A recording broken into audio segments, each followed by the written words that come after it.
Biz bayram tatiline çıkmadan ya da seyahate başlamadan, tatile çıkmadan kesinlikle bütün araçlarımızın kontrollerini yapmamız gerekiyor. Bunlar nelerdir? Bütün araçlarımızın lastik basınçlarını kontrol etmemiz gerekiyor. Fren disklerini kontrol etmemiz gerekiyor. Yağ kontrollerini yapmamız gerekiyor. Bütün bakımlarını yaptıktan sonra bizim trafiğe çıkmamız lazım. Daha sonra kesinlikle uzun yollara çıkan, özellikle sürücülerimize değinmek istediğim nokta şudur.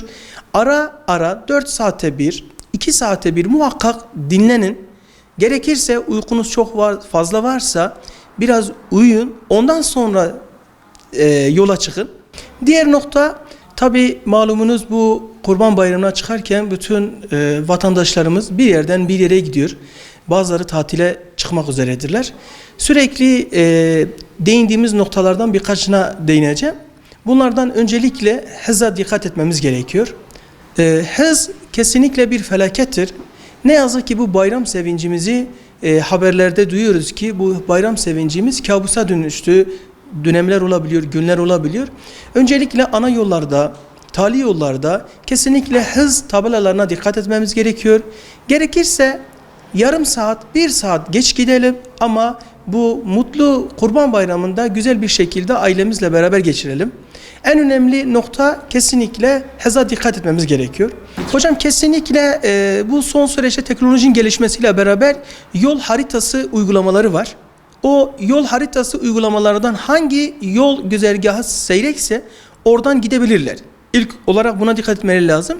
Ve kesinlikle bizler de, yani ben de bir sürücü adayı olarak, biz millet olarak birazcık sabırsızız. Kesinlikle birazcık sabırlı olmamız gerekiyor. Trafik kurallarına, özellikle ışıklara ve son süreçte özellikle bayram tatillerinde trafik daha yoğun olduğu için ışıklarda trafik gerekirse yarım saat, 1 saat daha uzayabiliyor. Bundan dolayı birbirimize birazcık daha saygıyla yaklaşmamız gerekiyor. Ve özellikle emniyet kemeri çok önemlidir. Bu süreçte emniyet kemeri takmadan kesinlikle hareket etmemiz gerekiyor. Ve halkımızın özellikle söylediği nokta şudur: ya ben 20 saat araç kullanacağım, ben takamıyorum, beni sıkıyor. Ama emniyet kemeri gerçekten hayat kurtarıyor. Sizlerden ricada bulunuyorum. Lütfen, lütfen, lütfen emniyet kemeri takmadan asla trafiğe çıkmayalım hocam. Eğer uzun yollara çıkılacaksa öncesinden gidip klimaların gaz kontrollerinin yapılması lazım. Klimamızı belli aralıklarla dinlendirip, çok boğucu bir havada sürücülerimizi bazen bunaltabiliyor.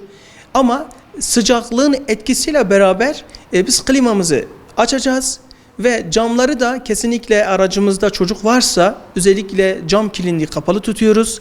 Ara sıra sürücümüzün boğulmaması için, o kötü havadan etkilenmemesi için camlarımızı biraz açacağız, havalandırmasını yapacağız, ondan sonra yolumuza çıkacağız. Trafik kuralları, sadece sürücü şuna bakmaması lazım: ya ben zaten trafik kurallarına uyuyorum, ben kendi yolumdan gidiyorum. Diğer trafik kurallarına uymayacak kişileri de dikkate alıp o şekilde araba kullanmak lazım. Yani diğer sürücüleri de dikkate alıp o şekilde kullanmamız lazım.